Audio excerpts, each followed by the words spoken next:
মধ্যে বেঁচে থাকতে পারেন। কাজে যে কাজটা করলেন আমি অসংখ্যভাবে আপনাদের প্রণাম জানাই, অসংখ্যভাবে ধন্যবাদ জানাই। যে কাজটা আপনারা করলেন এটাই মানব সেবার কাজ। আপনাদের সোসাইটির মধ্যে আমি কিছুদিন আগে লক্ষ্মীপুর লাইফটাতে গিয়েছিলাম। প্রত্যেক বছর আপনারা করেন ইসরায়েলি চাকমা শিশুর কালচার এবং সোসাইটি, বনচেতনা, সমাজের চেতনা, এটা চাই।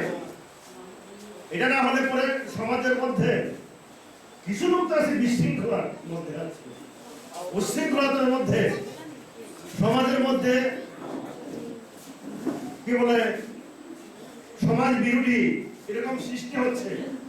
আমার ঘরেও হতে পারে, যদি নার্সারি না থাকে, যদি আলোচনা না থাকে, এরকম সেমিনার না থাকে, এরকম যদি চর্চা না থাকে, হতে পারে ভালো ভালো ঘরের সন্তানরাও এরকম যদি সবসময় মানুষের প্রতি ভালোবাসা, আন্তরিকতা, জীবের প্রতি আন্তরিকতা, এই আলোচনা না থাকতে পারে বিভিন্নভাবে বিকৃত হয়ে যেতে পারে। আমরা দেখছি আগরতলাতে সেদিন দিবালোকের মধ্যে এই গণশক্তি পত্রিকা অফিসের মধ্যে 3 জনকে মারা করে দিল, খুন করে দিল ড্যাগার দিয়ে। 80 দশকে 70 দশকে শুনতাম 18 ইঞ্চির ড্যাগার হইলে নাম শুনলে পরে মানুষের ভয় পায়। এখন AK-47 যুগ, বোমার যুগ, কে বেশি সিরিজ ব্যবহার করতে পারে এরকম যুগ চলছে সমাজ দ্রোহের মধ্যে, দেশ দ্রোহের মধ্যে চলছে। এটা তার বিরুদ্ধে তাকে মোকাবিলা করবার জন্য আমাদের পাহারা, হাতিয়ার, বন্দুক, আমাদের অস্ত্র কিনতে হয়, উপায় নেই, এছাড়া উপায় নেই। এই সমাজের মধ্যে ড্যাগার দিয়া সেদিন মানে 3 জন আগরতলা রাজধানী শহরের মধ্যে সমাজের মধ্যে। কাজে এই যে উদ্যোগটা সবাই মিলে কথা বলা, বুদ্ধ ধর্মের প্রতি, ভগবানের প্রতি আস্থা রাখা, বিশ্বাস রাখা, ভক্তি রাখা এবং পাশাপাশি মানুষকে সেবা করা, মূল কাজ, মূল দায়িত্ব। মানুষকে সমাজের মধ্যে সুশৃঙ্খল করে আনা মূল কাজ। একটা অসুস্থ হলে পরে মূল সঙ্গীকে 1 বিন্দু রক্ত দিয়ে তাকে বাঁচানো বিরাট কাজ। এই হতে পারে না। একটা মানুষ অপরের সীম মূল্য, তার মূল্য সীমা নেই। একটা জীব, জীবের মধ্যে শ্রেষ্ঠ জীব, তার মূল্য অপরিসীম, সীমা নেই, শেষ নেই। তাকে লক্ষ্য রাখা, তাকে বাঁচিয়ে তোলা, তাকে সমাজের মধ্যে একেবারে বিরাটভাবে সমাজসেবী করে তোলা সকলেরই কর্তব্য। কাজে তার জন্য আমি আপনাদের এই মুহূর্তে কাজকে, শুভ কাজকে, শুভ উদ্যোগকে ভীষণভাবে ভালো পাই, শ্রদ্ধা করি, অভিনন্দন জানাই, কৃতজ্ঞতা জানাই। যে কাজটা আপনারা করেন এটা চারটিখানি কথা। আমি সেদিনে বলেছি এই সমাজের মধ্যে করতে পারে। জগবন্ধু পাড়াতে নির্বাচনের পরে আমি গিয়েছিলাম, একজন ভদ্রলোক ডাকে আমাকে, দাদা আপনি তো এমএলএ হয়েছেন, আপনি পুলিশ পল্টন নানান রকম এমএলএ কথা শুনবো তো, একটু ব্যবহার করেন না। আমাদের এখানে তীর, জুয়া, নানান রকম ডাব্বা খেলছে, নেশা যিনি ব্যবহার করে সমাজের মধ্যে উচ্ছৃঙ্খল করছে।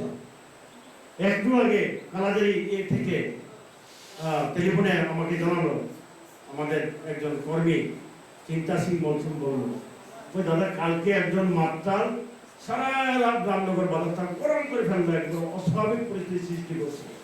পুলিশকে একটু বলুন না, পুলিশ কি করবো? একজনকে, দুজনকে সমাজের মধ্যে কমন করলো, লকাবে করলো, জেলে পাঠাইলো, এটা নিয়ে শেষ না। আমরা সেদিন বলেছিলাম জগবন্ধু পাড়াতে, না এরকম না করে সমাজ নিয়ে বসতে পারবো, তীর কেন বন্ধ করতে পারবো না। একজন উপকার, 100 জনের সর্বনাশ, আমরা কেন এটা রোধ করতে পারবো না? এটা ভালো জিনিস কেন? সমাজের মধ্যে কুসংস্কার ভালো জিনিস কেন?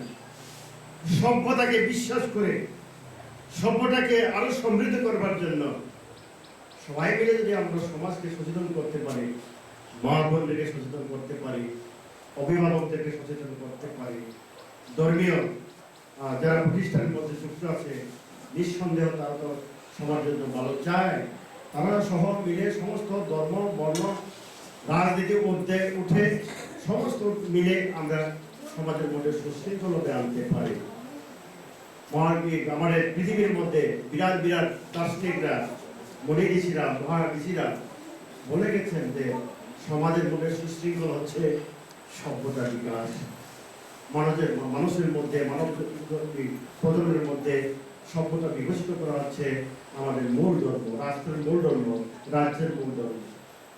কাজে আমি আশাবাদী, অন্যরা বলবেন, অন্যরা কথা বলবেন, আমি দীর্ঘায়িত করতে চাই না। আপনারা প্রত্যেক বছর এরকম করেন, এই জাতীয় অনুষ্ঠান করেন, রক্তদান শিবির সূচনা করেছেন, এটাকে অব্যাহত রাখবেন। একটা কার্ড থাকলে পরে আপনি যে রক্ত দিয়েছেন, এই কার্ড থাকলে পরে বিনা পয়সা আপনি রক্ত পাওয়া যায়। এখন তো ফ্রি পাওয়া যায়, জিবি হসপিটালে যান, যেগুলো হসপিটালে যান, যেখানে যেখানে যাইবেন আপনি পাওয়া যায়। কিন্তু বেসরকারি হসপিটালের মধ্যে পাওয়া যায় না, সরকারি হসপিটালের মধ্যে পাওয়া যায়। এটা সরকারি হসপিটালের মধ্যে যাচ্ছে। কমলপুর থেকে রক্ত সংগ্রহ করার জন্য বন্ধুরা নাকি এসছেন, আমি শুনলাম 35 জন পর্যন্ত রক্তদান দিয়েছেন। আমি যারা দান দিয়েছেন তাদেরকে অসংখ্যভাবে কৃতজ্ঞতা জানাই, অভিনন্দন জানাই। আর আপনারা কথা শুনেছেন দীর্ঘক্ষণ ধরে, একটু দেরি হয়ে গেছে, ক্ষমা চেয়ে দিচ্ছি, মাফ করবেন যারা শুনেছেন। আমি মনে করব আমাদের এই এখানকার যে আলোচনা পদে আমরা এখানে আছি, এখানে সীমাবদ্ধ থাকবো না। প্রতিটি সমাজের কাছে গিয়ে আমরা রক্ত দিলে করে কি হয়, কি পাওয়া যায়, বুদ্ধ দেবতার প্রতি শ্রদ্ধা করলে পরে সমাজের মধ্যে কি হয়। এই আমি যে বললাম তীরের কথা, জুয়ার কথা, অসামাজিক কথা, সমাজের মধ্যে বিশৃঙ্খলার কথা,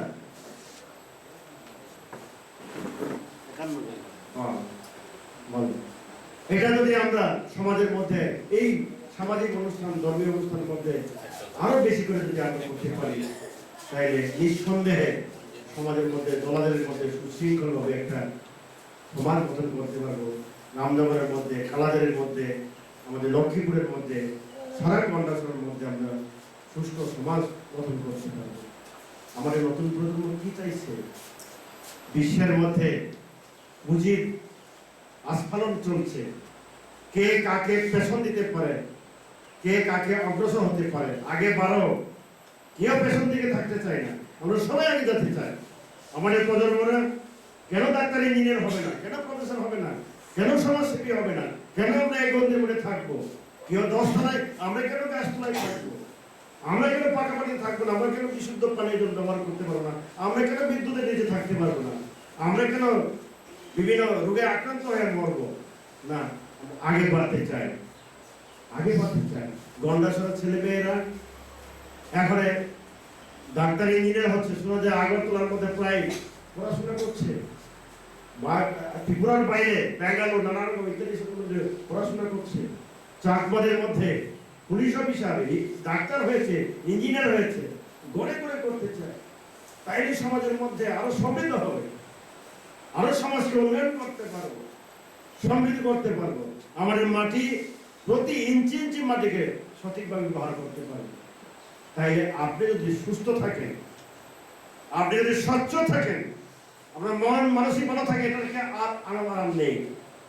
আপনার অর্থনৈতিক দুর্বলতার জন্য যে চিন্তায় রোগী, শেষ রোগী হচ্ছে অর্থনৈতিক চিন্তার রোগ। চিন্তার থেকে আর বেশি রোগ বেশি হতে পারে না, ক্যান্সার থেকেও বেশি হয়। ক্যান্সার রোগী থেকে